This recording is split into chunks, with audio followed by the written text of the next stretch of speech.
Are you ready to fall in love again? Yes. Kahapon pa!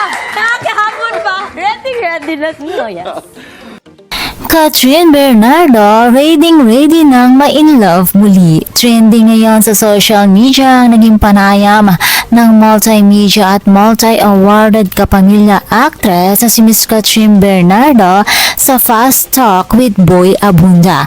Yes na yes ang sagot ni Miss Kathryn Bernardo nang diretsahang tinanong ni Tito Boy Abunda kung ready na daw ba itong ma-fall in love muli. Ayon nga kay Kathryn, yes, kahapon pa, ready na. Yeah, so happy for you, Kathryn.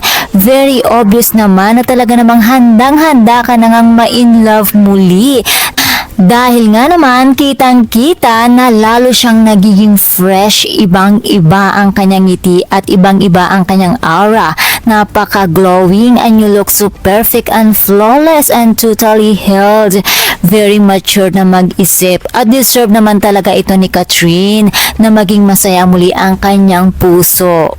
Tunay ngang hindi lang siya kahanga-hanga dahil sa isa siya sa pinakamagaling na aktres sa bansa, kundi madami ding mga tao ang na-e-inspire sa kanya. At nang tanungin naman si Kathryn kung ano nga bang ideal age niya to get married, ayon naman kay Kathryn, marahil daw ay 34. Na-move na, dati 28 daw ang sinagot ni Kat. Nako Kathryn, sana naman ay final na yung 34. At dahil nga sa handang-handa na si Kat na ma-in-love muli, kinikilig naman at umaasa mga Kat Ben fan. Di na daw sila makapaghintay na i-announce ng dalawa na they are officially in a relationship na. Kaya ng mga chika Doras, abangan natin yan.